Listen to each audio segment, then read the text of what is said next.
Hi friends, ಎಲ್ಲರಿಗೂ ನಮಸ್ಕಾರ. ನಾನು ಮೋಹನ್ ಕುಮಾರ್. ನಿಮ್ಮೆಲ್ಲರಿಗೂ ನಮ್ಮ ಸ್ಪರ್ಧಾ ಕರ್ನಾಟಕ ಯೂಟ್ಯೂಬ್ ಚಾನಲ್ಗೆ ಪ್ರೀತಿಯ ಸ್ವಾಗತ. ಡಿಯರ್ ಫ್ರೆಂಡ್ಸ್, ಈಗಾಗಲೇ ನಾವು ಈ GPSTR ಮತ್ತು HSTRಗೆ ಸಂಬಂಧಿಸಿದಂತೆ GPSTR 7ನೇ ವಿಡಿಯೋವನ್ನು ಅಂದರೆ ಈ ಸಾರ್ವಜನಿಕ ಶಿಕ್ಷಣ ಇಲಾಖೆಯಲ್ಲಿ ನೀಡಿದಂತಹ ಒಂದು ಮಾದರಿ ಪ್ರಶ್ನೆ ಪತ್ರಿಕೆಯನ್ನೇ ಮತ್ತು ಇತಿಹಾಸದ ಪ್ರಶ್ನೆಗಳನ್ನು ನಿಮಗೆ ವಿಶ್ಲೇಷಣೆ ಮಾಡೋದಕ್ಕೆ ಬಂದಿದೆ. ಇದಷ್ಟೇ ಅಲ್ಲದೆ ಮುಂಬರುವ ಈ KS ಎಕ್ಸಾಮ್ ಇರ್ಬೋದು, ಹಾಗೆ ವಿಲೇಜ್ ಅಡ್ಮಿನಿಸ್ಟ್ರೇಟಿವ್ ಆಫೀಸರ್ ಎಕ್ಸಾಮ್ ಇರ್ಬೋದು, PDO ಎಕ್ಸಾಮ್ ಇರ್ಬೋದು, ಮತ್ತು ಈ ಗ್ರೂಪ್ C ಪರೀಕ್ಷೆಗಳಿಗೆ KPSC ಎಲ್ಲ ಮುಂಬರುವ ಪರೀಕ್ಷೆಗಳಿಗೆ ಅನುಕೂಲವಾಗುವ ರೀತಿಯಲ್ಲಿ ಇತಿಹಾಸದ ಪ್ರಶ್ನೆಗಳನ್ನು ನಾನು ವಿಶ್ಲೇಷಣೆ ಮಾಡ್ತಾ ಹೋಗ್ತೇನೆ. ಮುಂದೆ ಇದೇ ಪ್ರಶ್ನೆಗಳು ವಿಶೇಷವಾಗಿ ನಿಮಗೆ ಬೇರೆ ಬೇರೆ ರೀತಿಯಲ್ಲಿ ಬರ್ತಾ ಹೋಗ್ಬೋದು. ಈಗಾಗಲೇ ನಮ್ಮ ಸ್ಪರ್ಧಾ ಕರ್ನಾಟಕ ಮೊಬೈಲ್ ಆ್ಯಪನ್ನು ಯಾರು ಪ್ಲೇಸ್ಟೋರಲ್ಲಿ ಡೌನ್ಲೋಡ್ ಮಾಡ್ಕೊಂಡಿದ್ರ ಅವ್ರಿಗೆ GPSTR ಮ್ಯಾಥಮೆಟಿಕಲ್ ಸೈನ್ಸಿಗೆ ಸಂಬಂಧಿಸಿದಂತೆ ಮತ್ತು ಸೋಷಿಯಲ್ ಸೈನ್ಸಿಗೆ ಸಂಬಂಧಿಸಿದಂತೆ ತರಗತಿಗಳು ಆರಂಭಗೊಂಡಿದೆ.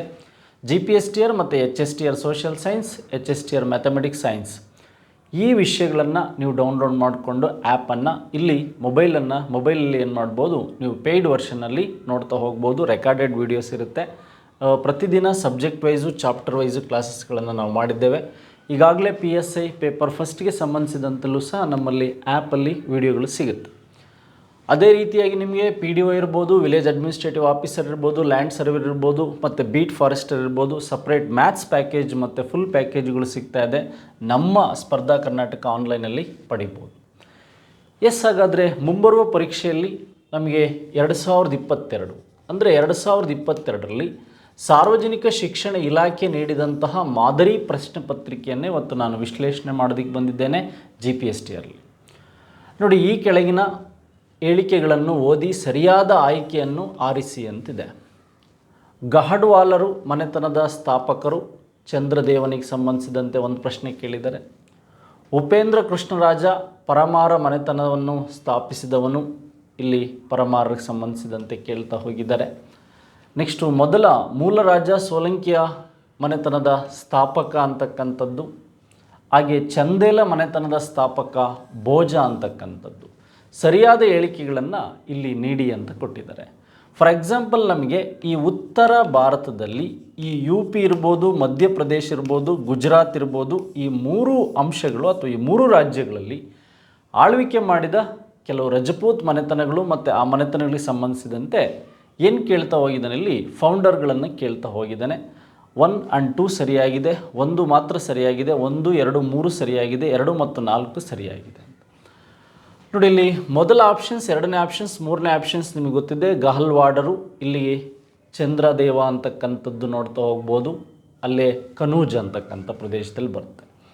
ನೆಕ್ಸ್ಟು ಪರಮಾರರಿಗೆ ಸಂಬಂಧಿಸಿದಂತೆ ಮತ್ತು ಸೋಲಂಕಿಗಳು ಗುಜರಾತಲ್ಲಿ ಬರ್ತಕ್ಕಂಥದ್ದು, ಹಾಗೆ ಚಂದೇಲರು ಗುಜರಾತಲ್ಲಿ ಬರ್ತಕ್ಕಂಥದ್ದು. ಈ ಚಂದೇಲರ ಸ್ಥಾಪಕ ಯಾರು ಅಂದರೆ ಈ ಯಶೋವರ್ಮನ್ ಅಂತ, ಯಶೋವರ್ಮನ್. ಈ ಆಪ್ಷನ್ಸ್ ತಪ್ಪಾಗಿದೆ. ಭೋಜ ಯಾವ ಒಂದು ಮನೆತನದ ಸ್ಥಾಪಕ ಅಂದರೆ ಈ ಮಧ್ಯಪ್ರದೇಶದ ಮಾಳ್ವ ಮನೆತನದ ಸ್ಥಾಪಕ ಯಾರು ಅಂದರೆ ಭೋಜ. ಹಾಗಾಗಿ ನಮಗೆ ಈ ಒಂದು ಥರ್ಡ್ ಆಪ್ಷನ್ ಸರಿಯಾಗಿದೆ. ನೋಡಿ, ಇದೇ ಮನೆತನಗಳನ್ನು ಮತ್ತೆ ಮುಂಬರುವ ಪರೀಕ್ಷೆಗಳಲ್ಲಿ, ಮುಂಬರುವ ಎಕ್ಸಾಮ್ಗಳಲ್ಲಿ ನಿಮಗೆ ಕೇಳ್ತಾ ಹೋಗ್ಬೋದು. ಇಲ್ಲಿ ಚಂದೇಲರು ಗುಜರಾತಿನಲ್ಲಿ ಯಶೋವರ್ಮನ್ ಸ್ಥಾಪನೆ ಮಾಡ್ತಾನೆ, ಹಾಗೆ ಭೋಜ ಮಧ್ಯಪ್ರದೇಶದ ಮಾಳ್ವರಿಗೆ ಸಂಬಂಧಿಸಿದಂತೆ ಸ್ಥಾಪನೆ ಆಗುತ್ತೆ ಅಂತಕ್ಕಂಥದ್ದು ನಿಮಗೆ ಗೊತ್ತಿರಬೇಕು.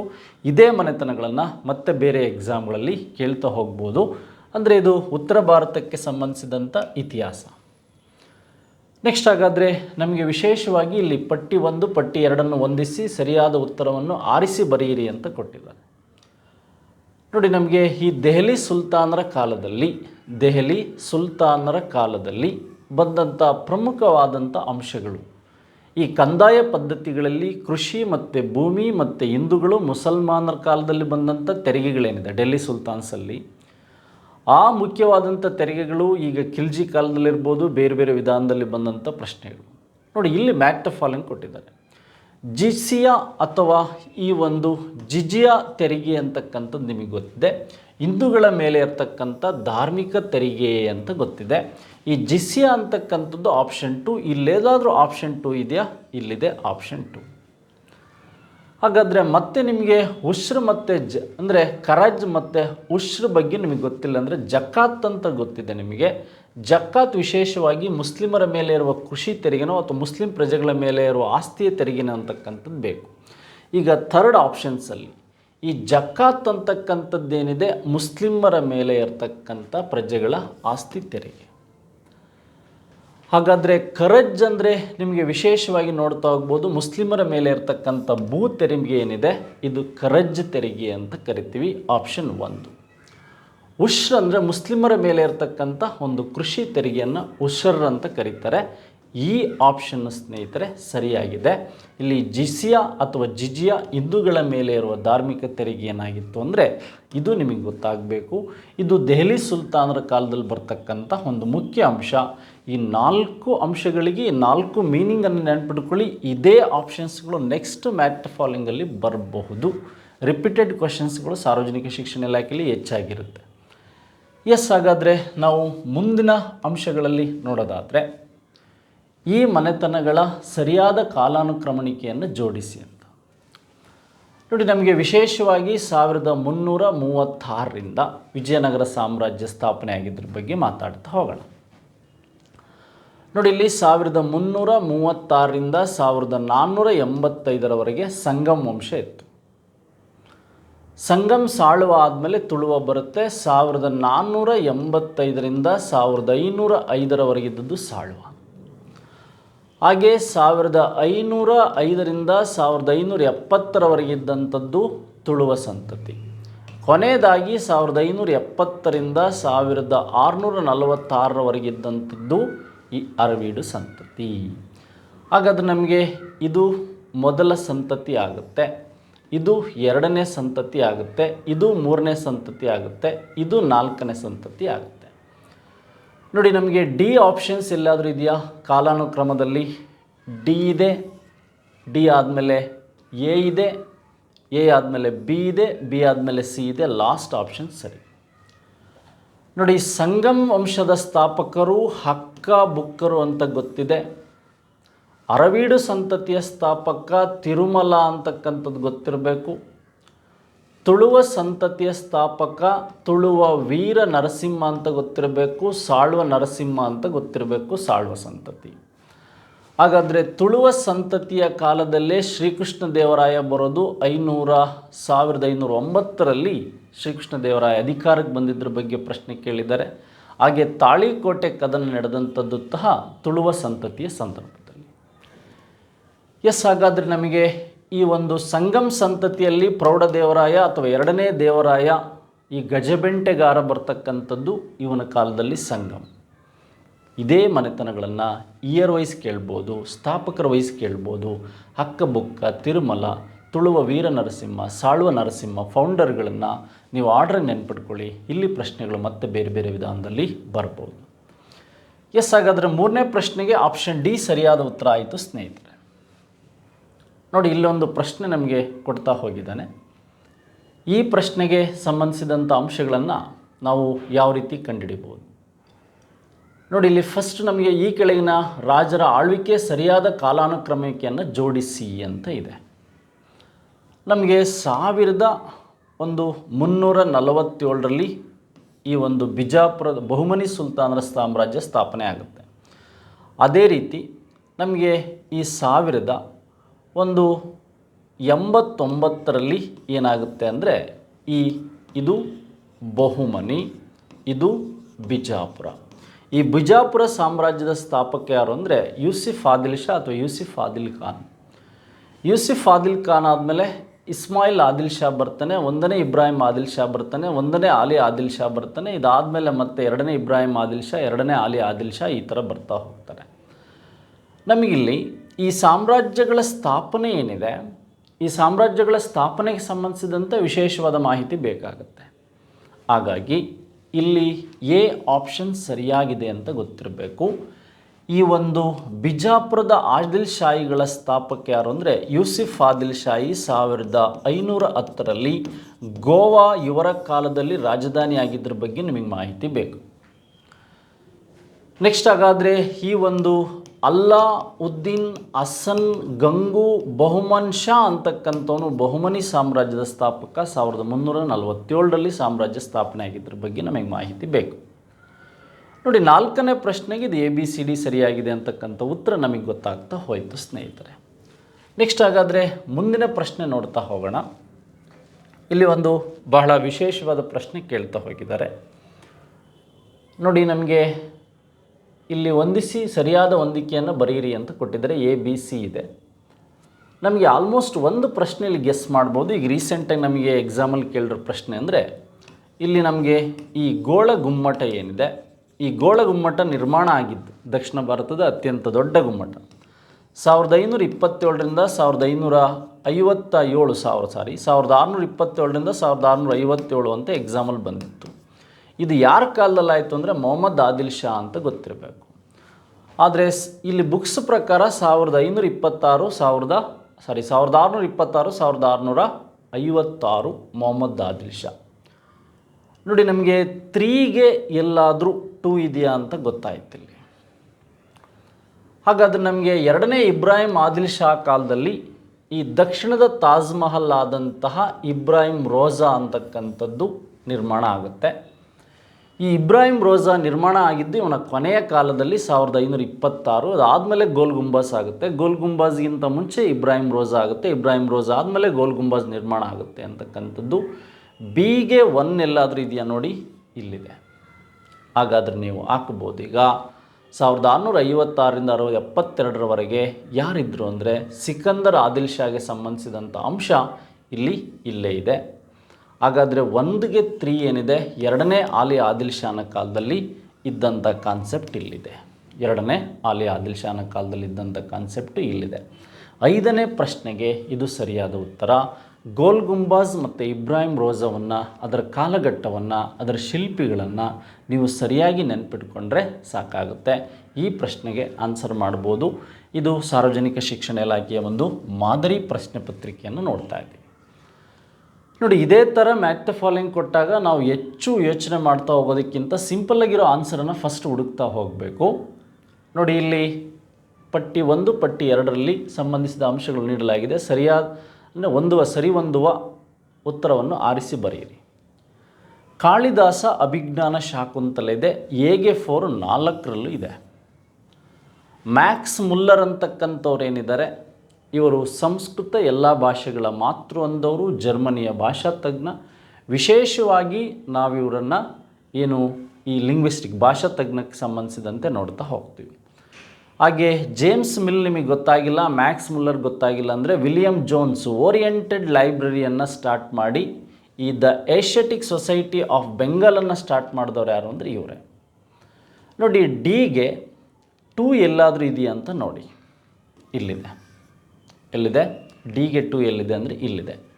ಹಾಗಾದರೆ ಜೇಮ್ಸ್ ಮಿಲ್ ಅವ್ರದ್ದು ವಿಶೇಷವಾಗಿ the history of India, Max Muller ಅವರು sacred book of the east, ಇದನ್ನು ಸಹ ನೀವು ಓದಿರ್ತೀರ ಮ್ಯಾಕ್ಸ್ ಮುಲ್ಲರ್ ಅವರ ಬರಹಗಳಿಗೆ ಸಂಬಂಧಿಸಿದಂತೆ. 2 ಆಪ್ಷನ್ಸ್ ಈಸಿಯಾಗಿ ನಾವು ಕಂಡುಹಿಡಿಬೋದು. ಇನ್ನು ಉಳಿದ 2 ಆಪ್ಷನ್ಸ್ಗಳನ್ನು ನಾವು ಈ ರೀತಿಯಾಗಿ ಮ್ಯಾಚ್ ಮಾಡ್ಬೋದು. ಇಲ್ಲ, ಇಷ್ಟು ಚಿಂತಕರ ಬಗ್ಗೆಯೂ ಸಹ ನೀವು ಓದಿರ್ತೀರ ಪುಸ್ತಕಗಳಲ್ಲಿ, ಆ ಮಾಹಿತಿ ನಿಮಗಿರಬೇಕು. ಎಸ್, ಹಾಗಾದರೆ ಇಷ್ಟು ವಿಷಯಗಳಾದಮೇಲೆ ನಾವು ಮುಂದಿನ ಒಂದು ಪ್ರಶ್ನೆ ನೋಡ್ತಾ ಹೋಗೋಣ. ಈ ಕೆಳಗಿನ ಹೇಳಿಕೆಗಳನ್ನು ಓದಿರಿ. 1837ರಲ್ಲಿ ಬ್ರಿಟಿಷ್ ಅಧಿಕಾರಿಯಾದ ಜೇಮ್ಸ್ ಪ್ರಿನ್ಸೆಪ್ ಅವರು ಅಶೋಕನ ಶಾಸನಗಳನ್ನು ಮೊದಲ ಬಾರಿಗೆ ಓದಿದರು. ನೋಡಿ, ಈ ಶಾಸನಗಳನ್ನು ಅಶೋಕ ಪರಿಚಯ ಮಾಡಿದ್ದು ಯಾಕೆ ಅಂದರೆ ವಿಶ್ವಶಾಂತಿಗಾಗಿ. ಶಾಸನಗಳು ಭಾರತಕ್ಕೆ ಪರಿಚಯ ಆಗಿದ್ದು ಪರ್ಷಿಯನ್ನರಿಂದ. ಅಶೋಕನ ಶಾಸನಗಳು ಫಸ್ಟು ಈ ಬ್ರಾಹ್ಮಿ ಲಿಪಿಯಲ್ಲಿ ಹೆಚ್ಚಾಗಿರೋದು. ಈ ಬ್ರಾಹ್ಮಿ ಲಿಪಿಯಲ್ಲಿ 1837ರಲ್ಲಿ ಫಸ್ಟ್ ಓದಂಥವನೇ ಈ ಜೇಮ್ಸ್ ಪ್ರಿನ್ಸೆಪ್ ಅಂತಕ್ಕಂಥವ್ನು ನಿಮಗೆ ಗೊತ್ತಿರಬೇಕು. ಯಾರು ಅಂದರೆ ಜೇಮ್ಸ್ ಪ್ರಿನ್ಸೆಪ್. ಹಾಗಾದರೆ ಜೇಮ್ಸ್ ಪ್ರಿನ್ಸೆಪ್ಪನಿಗೆ ಸಂಬಂಧಿಸಿದಂಥ ವಿಚಾರಗಳೇನಿದೆ ಅಂತಕ್ಕಂಥದ್ದನ್ನು ನಾವು ನೋಡ್ತಾ ಹೋಗೋಣ. ಮೊದಲ ಬಾರಿಗೆ ಈತ ಓದಿದವನು, ಈತನ ವಿಶೇಷ ಅಂಶಗಳೇನು ಅಂತಕ್ಕಂಥದ್ದನ್ನು ನಾವು ನೋಡ್ತಾ ಹೋದ್ವಿ. ಹಾಗಾದರೆ ಈಗ ನಮಗೆ ಬ್ರಾಹ್ಮಿ ಲಿಪಿಯಲ್ಲಿದೆ, ಹಾಗೆ ಗ್ರೀಕಲ್ಲಿದೆ, ಹಾಗೆ ಅರಾಮಿಕಲ್ಲಿದೆ, ಹಾಗೆ ಖರೋಷ್ಠಿಯಲ್ಲಿದೆ. ಈ 4 ಭಾಷೆಗಳಲ್ಲಿ ಅಶೋಕನ ಲಿಪಿಗಳಿದೆ. ಅಶೋಕನ ಕಾಲದಲ್ಲಿ ಸುದರ್ಶನ ಅಣೆಕಟ್ಟೆ ಅಂದರೆ ಈ ತುಷಾಸ್ಪ ಎಂಬ ಅಧಿಕಾರಿಯು ಒಂದು ಕಾಲುವೆಯನ್ನು ನಿರ್ಮಿಸಿದನು ಅಂತಿದೆ. ನೋಡಿ, ನಿಮಗೆ ಭಾಳ ಕಡೆ ಓದಿರ್ತೀರ, ಗುಜರಾತಿನ ಈ ಸುದರ್ಶನ ಲೇಕ್ ಅಂತ, ಈ ಸುದರ್ಶನ ಕೆರೆ ಏನಿದೆ, ಈ ಕೆರೆಯನ್ನು ಫಸ್ಟು ಚಂದ್ರಗುಪ್ತ, ಯಾರು ಅಂದರೆ ಚಂದ್ರಗುಪ್ತ, ಅಶೋಕನ ತಾತ ಚಂದ್ರಗುಪ್ತ ನಿರ್ಮಾಣ ಮಾಡ್ತಾನೆ. ಚಂದ್ರಗುಪ್ತನ ಒಬ್ಬ ಸೇನಾನಿಯಾದಂತಹ ಈ ಪುಷ್ಯ ಅಂತಕ್ಕಂಥವನು ಏನು ಮಾಡ್ತಾನೆ, ಇದು ನಿರ್ಮಾಣ ಮಾಡ್ತಾನೆ. ನೆಕ್ಸ್ಟು ಅದಾದಮೇಲೆ ಇಲ್ಲಿ ವಿಶೇಷವಾಗಿ ಅಶೋಕನ ಇಂದ ಇಲ್ಲಿ ಒಂದು ಕಾಲುವೆ ನಿರ್ಮಾಣ ಆಗುತ್ತೆ, ಹಾಗೆ ಶಾಸನಗಳಾಗುತ್ತೆ. ಅದಾದ ನಂತರ ಜುನಾಗಢ ಶಾಸನ, ರುದ್ರದಾಮನ, ಗಿರ್ನಾರ್ ಅಥವಾ ಜುನಾಗಢ ಶಾಸನ ಏನಾಗುತ್ತೆ, ಈ ಸುದರ್ಶನ ಲೇಕಲ್ಲೇ ಆಗುತ್ತೆ.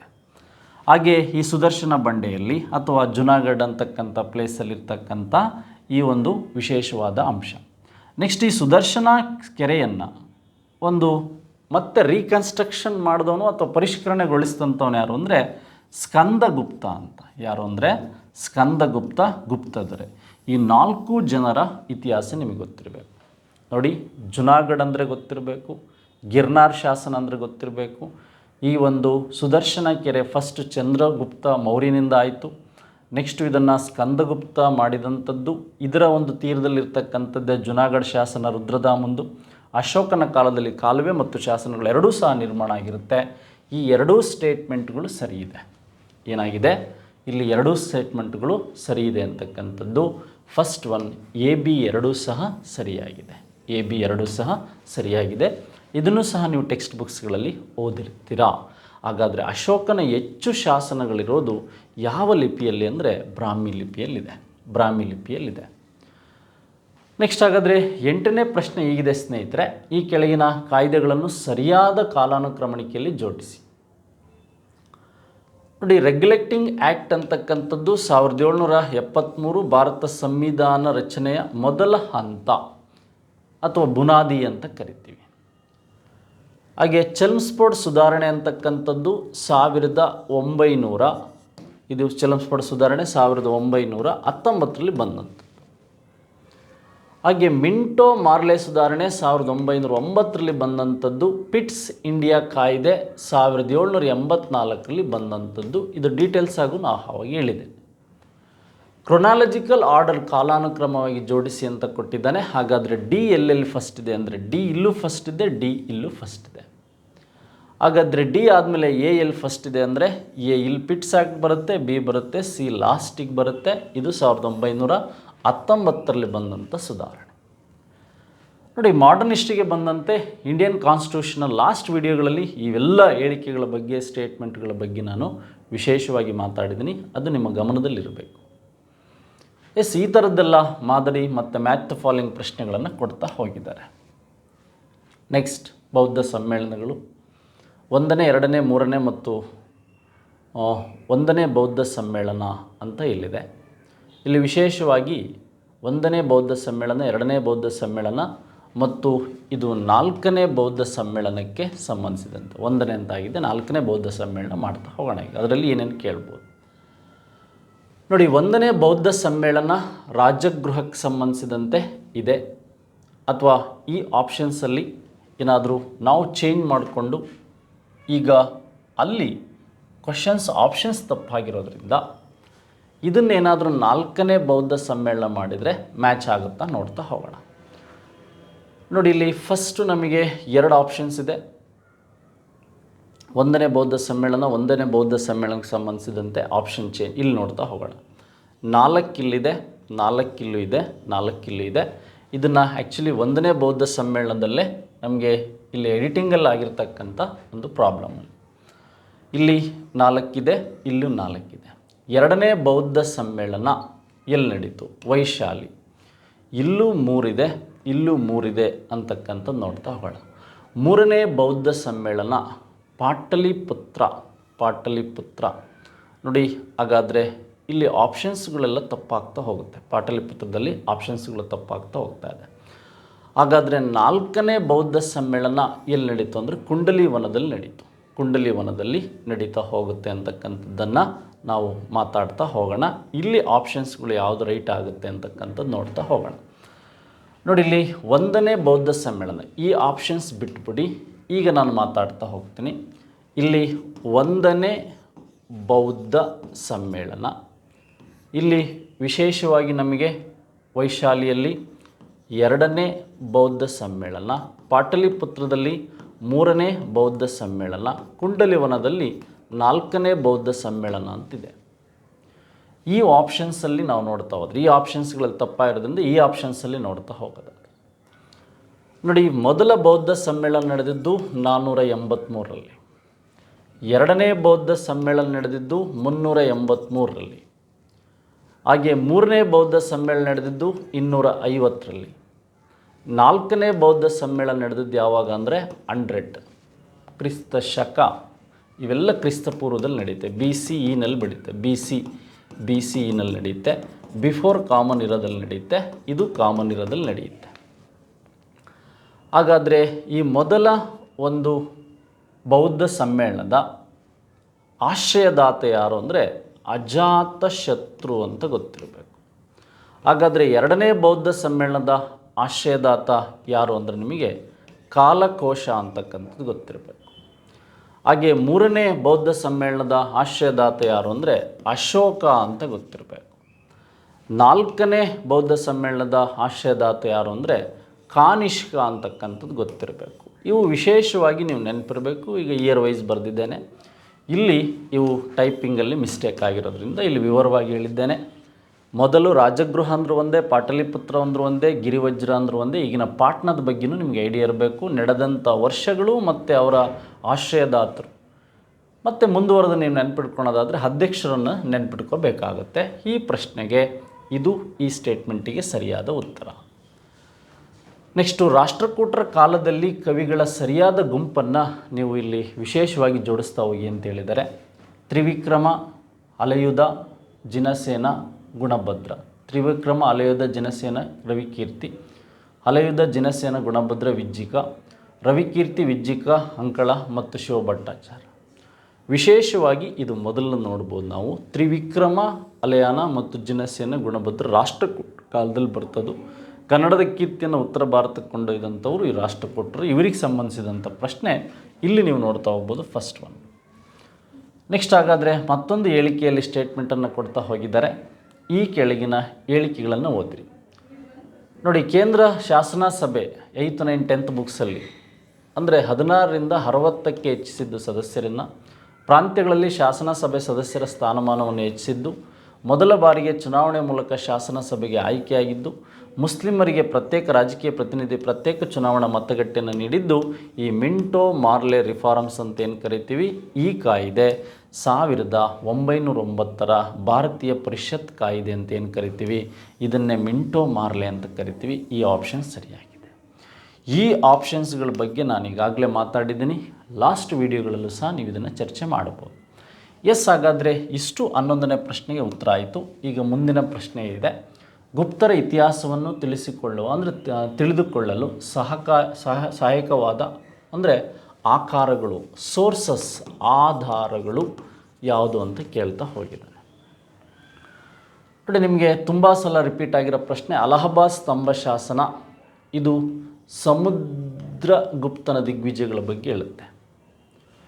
ಮೆಹರೌಲಿ ಸ್ತಂಭ ಶಾಸನ ನಿಮಗೆ ವಿಶೇಷವಾಗಿ ಗೊತ್ತಿದೆ, ಈ ಗುಪ್ತರ 2ನೇ ಚಂದ್ರಗುಪ್ತನ ವಿಷಯಗಳ ಬಗ್ಗೆ ಹೇಳುತ್ತೆ. ವಿಶಾಖದತ್ತನ ಮುದ್ರದಾಕ್ಷಸ ಮತ್ತು ದೇವಿ ಚಂದ್ರಗುಪ್ತ ಇದು ಸಹ ಗುಪ್ತರ ಕಾಲದಲ್ಲಿ ಹೇಳುತ್ತೆ. ಆದರೆ ರಾಜಶೇಖರನ ಕಾವ್ಯ ಮೀಮಾಂಸೆ ಇದು ಚರಿತ್ರೆಗೆ ಸಂಬಂಧಿಸಿದಂಥದ್ದು. ಹಾಗಾದರೆ ABC 3 ಆಪ್ಷನ್ಸ್ ಎಲ್ಲಾದರೂ ಇದೆಯಾ ನೋಡಿ, ABC ಇಲ್ಲಿದೆ. ಈ 3 ಆಪ್ಷನ್ಸು ಸರಿಯಾದ ವಿವರಣೆ ಆಗಿದೆ. ಹಾಗೆ ವಿಶಾಖದತ್ತನ ಮುದ್ರರಾಕ್ಷಸ ಮೌರ್ಯರ ಬಗ್ಗೆಯೂ ಹೇಳುತ್ತೆ. ಮೌರ್ಯರಿಗೆ ಸಂಬಂಧಿಸಿದಂಥ ಕೌಟಿಲ್ಯ ಅಂತಕ್ಕಂಥ ನಂತರ ಈ ಧನನಂದರ ಆಸ್ಥಾನದಲ್ಲಿದ್ದಂಥದ್ದು. ನಂದನನ್ನು ಸೋಲಿಸಿ ಈ ಒಂದು ಚಂದ್ರಗುಪ್ತ ಮೌರ್ಯ ಹೇಗೆ ಸಾಮ್ರಾಜ್ಯವನ್ನು ಸ್ಥಾಪನೆ ಮಾಡ್ದ ಅನ್ನೋದ್ರ ಬಗ್ಗೆನೂ ಮಾಹಿತಿ ಹೇಳುತ್ತೆ. ಯಾಕೆಂದರೆ ವಿಶಾಖದತ್ತ ಇದ್ದದ್ದು ಗುಪ್ತರ ಕಾಲದಲ್ಲಿ, ಇದಿಷ್ಟ್ರಿ ಹೇಳ್ತಕ್ಕಂಥದ್ದು ಮೌರ್ಯರ ಕಾಲದಲ್ಲಿ. ಇವೆಲ್ಲ ಇವರ ಸಹಾಯಕ್ಕೆ ಆಕಾರಗಳಾಗಿದ್ದು ಅನ್ನೋದು ನಿಮಗೆ ಗೊತ್ತಿರಬೇಕು. ಎಸ್, ಹಾಗಾದರೆ 12ನೇ ಪ್ರಶ್ನೆಗೆ ಸರಿಯಾದ ಉತ್ತರ ಗೊತ್ತಾಯಿತು ನಮಗೆ. ಮುಂದಿನ ಪ್ರಶ್ನೆ ಹೀಗಿದೆ. ಸರಿಯಾದ ಹೊಂದಿಕೆಯನ್ನು ಬರೆಯಿರಿ ಅಂತ. ವರದಕ್ಷಿಣೆ ನಿಷೇಧ ಕಾಯ್ದೆ ನಾವು ಯಾವಾಗಲೂ ಹೇಳ್ತಾ ಇರ್ತೀವಿ 1961. ಜೀತ ಪದ್ಧತಿ ನಿರ್ಮೂಲನಾ ಕಾಯ್ದೆ 1976. ಸತಿ ನಿಷೇಧ ಅಲ್ಲ, ಸತಿ ನಿಷೇಧ ಆ್ಯಕ್ಟ್, ಇದು ಸಹಗಮನ ಅಲ್ಲ, 1987. ಹಾಗಾದರೆ ಇಲ್ಲಿ ಇರ್ತಕ್ಕಂಥದ್ದು ಮಾಹಿತಿ ಹಕ್ಕು, ರೈಟ್ ಟು ಇನ್ಫಾರ್ಮೇಷನ್ 2005. ಇಲ್ಲಿ ಇಲ್ಲೂ ಇದೆ, ಇಲ್ಲೂ ಇದೆ, ಇಲ್ಲೂ ಇದೆ, ಆದರೆ ಇದು ಸರಿಯಾದ ವಿವರಣೆ ಲಾಸ್ಟ್ ಒನ್ ಆಗಿದೆ. ಇದೇ ಪ್ರಶ್ನೆಗಳು ಮುಂದಿನ ಪರೀಕ್ಷೆಯಲ್ಲಿ ಬರ್ಬೋದು. ಈ ವಿವರಣೆಗಳನ್ನು ನೀವು ಸರಿಯಾಗಿ ನೆನ್ಪಿಡ್ಕೋಬೇಕು ಸ್ನೇಹಿತರಲ್ಲಿ. ಇದ್ರ ಬಗ್ಗೆ ನೀವು ವರ್ಕ್ ಮಾಡಿ. ನೆಕ್ಸ್ಟ್ ಹಾಗಾದರೆ ಮುಂದಿನ ಮಾಹಿತಿ ಬಗ್ಗೆ ಮಾತಾಡೋಣ. ಕೊಟ್ಟಿರುವ ಹೇಳಿಕೆಗಳನ್ನು ಓದಿರಿ. 1895ರಲ್ಲಿ ರಾಷ್ಟ್ರೀಯ ಕಾಂಗ್ರೆಸ್ ಪ್ರಜೆಗಳ ಬಗ್ಗೆ ಆಗ್ರಹಪಡಿಸಿತು. 1895ರಲ್ಲಿ ಬಾಲ್ ಗಂಗಾಧರ ತಿಲಕ್ ತಮ್ಮ ಸ್ವರಾಜ್ಯ ಬಿಲ್ ಹಕ್ಕುಗಳನ್ನು ಒತ್ತಾಯಿಸಿದರು. 1920ರಲ್ಲಿ Shrimati Annie Besant commonwealth of India bill ಸ್ವತಂತ್ರ ಆತ್ಮಸಾಕ್ಷಿ ಸ್ವಾತಂತ್ರ್ಯ ವಾಕ್ ಸ್ವಾತಂತ್ರ್ಯ ಕಾನೂನು ಮುಂದೆ ಈ ಸಮಾನರು ಎಂಬುದನ್ನು ಪ್ರತಿಪಾದಿಸಿದರು. 1946ರಲ್ಲಿ ಕ್ಯಾಬಿನೆಟ್ ಮಿಷನ್ ಮೂಲಭೂತ ಹಕ್ಕುಗಳನ್ನು ಬೆಂಬಲಿಸಿತ್ತು. ಈ ಮೇಲಿಕ ಸರಿಯಾದ ಉತ್ತರಗಳನ್ನು ನೋಡಿ. ಡಿ ಆಪ್ಷನ್ಸ್ ಇದೆ ಅಂದರೆ, ಈಗ ಡಿ ಆಪ್ಷನ್ ಸರಿಯಾಗಿದೆ ಅದೇ ಅಂದರೆ ಇವೆರಡು ಆಪ್ಷನ್ಸ್ ತಪ್ಪು. ಆದರೆ ಈ ಎರಡು ಆಪ್ಷನ್ಸಲ್ಲಿ ಯಾವುದು ಸರಿ ಅಂತ. ಫಸ್ಟು ರಾಷ್ಟ್ರೀಯ ಕಾಂಗ್ರೆಸ್ ಬಗ್ಗೆ ಅಂಶಗಳನ್ನು ಮಾತಾಡ್ತಾ ಹೋದರೆ 1925ರಲ್ಲಿ ಸರೋಜಿನಿ ನಾಯ್ಡು ಅಧ್ಯಕ್ಷತೆ ವಹಿಸಿದರೂ ಸಹ ಅನಾ ಬೆಸೆಂಟ್ ಅವರ ಹೇಳಿಕೆಗಳು ಸ್ವಾತಂತ್ರ್ಯಕ್ಕೆ ಸಂಬಂಧಿಸಿದಂತೆ ಇದೆ. ಹಾಗಾದರೆ ಸಿ ಎಲ್ಲಿದೆ ಅಂದರೆ ಇಲ್ಲಿದೆ, ಲಾಸ್ಟ್ ಒನ್ ಆಪ್ಷನ್ಸ್. ಹಾಗಾದರೆ ಮೇಲಿನ ಎಲ್ಲ ಹೇಳಿಕೆಗಳು ಸರಿಯಾಗಿದೆ, ಮೇಲಿನ ಎಲ್ಲ ಹೇಳಿಕೆಗಳು ಸರಿಯಾಗಿದೆ. ಈ ರೀತಿಯಾದಂಥ ಹೇಳಿಕೆಗಳಿತ್ತು. ಈಗ ಬರ್ತಕ್ಕಂಥ ಪ್ರಶ್ನೆಗಳೆಂದರೆ ಡಿಫ್ರೆಂಟ್ ಆಗಿದೆ. ಒಂದು ಹೇಳಿಕೆ ಸರಿ, ಎರಡು ಹೇಳಿಕೆ ಸರಿ ಅಂತ ಬರುತ್ತೆ. ಅದ್ರ ಬಗ್ಗೆನೂ ಸಹ ನೀವು ಫುಲ್ ಮಾಹಿತಿಯನ್ನು ತಿಳ್ಕೊಬೇಕಾಗತ್ತೆ. ಹಾಗಾದರೆ ಇತಿಹಾಸಕ್ಕೆ ಸಂಬಂಧಿಸಿದಂಥ ಸುಮಾರು ಪ್ರಶ್ನೆಗಳು ಮುಂದಿನ ಪರೀಕ್ಷೆಯಲ್ಲಿ ಹೇಗೆ ಬರ್ಬೋದು ಅನ್ನೋದನ್ನು ವಿಚಾರ ಮಾಡಿದ್ವಿ. ಈ ವಿಡಿಯೋ ಇಷ್ಟ ಆಗಿದ್ರೆ ಇತರರಿಗೆ ಪರಿಚಯಿಸಿ ಅಂತ ಹೇಳ್ತಾ ಈ ವಿಡಿಯೋವನ್ನು ಮುಗಿಸ್ತಾ ಇದ್ದೀನಿ. Thank you very much. ಧನ್ಯವಾದಗಳು.